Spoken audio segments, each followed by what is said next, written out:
تفتكر ملاوي مجرد مدينة؟ استنى واسمع الأسماء اللي خرجت منها وصنعوا مجد لمصر.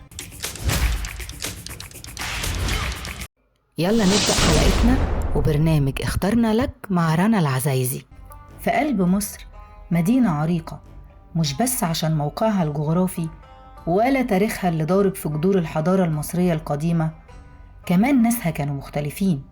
خرج منها ناس غيروا وجه التاريخ، ناس جم من ملاوي بس صيتهم وصل للعالم كله، ناس كتبوا أسمائهم بالنور في الفن والسياسة والرياضة والعلم وكمان في الدين، أو نقدر نقول في كل المجالات.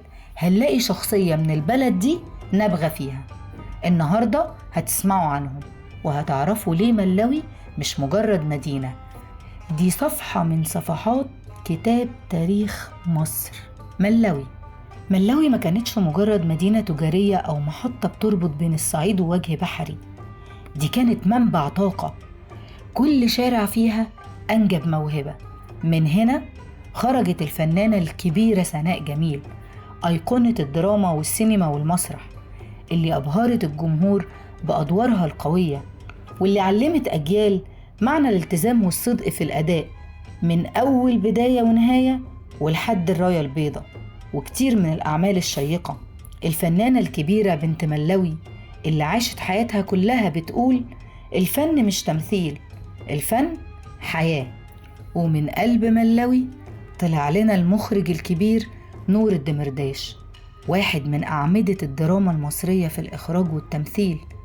أخرج روائع زي مسلسل السقوط في بئر سبع، وليه أعمال تمثيلية كتير، واللي أشهرها دوره في فيلم صغيرة على الحب.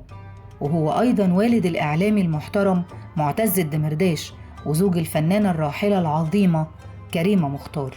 ومن نفس المدينة ترجع أصول الفنانة الجميلة الرقيقة شيرين سيف النصر لعائلة سيف النصر باشا، اللي سحرت الناس في مسلسل المال والبنون ومين اللي ما يحبش فاطمة وغيرها من الأعمال الجميلة.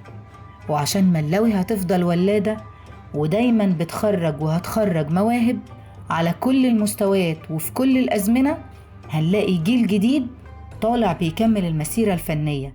يطلع لنا الفنان عصام السقا ابن ملاوي برضو، اللي بقى من الوجوه المحبوبة في الدراما المصرية الحديثة، شاب بيحمل روح الصعيد لكن بنفس معاصر وبيكمل المشوار اللي بدأوا الكبار. أما الفن الشعبي فملاوي كان ليها بصمتها الخاصة جدا.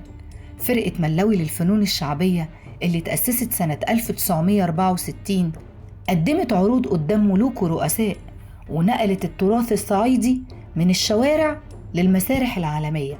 ولو هنتكلم عن النحت والتماثيل، عندنا برضو من ملاوي النحات والمثال العالمي الفنان عبد البديع عبد الحي من قرية جلال باشا التابعة لملاوي، اللي كان لقبه قاهر الصخور لأنه خير من نحت الجرانيت الصلب بعد أجداده المصريين القدماء.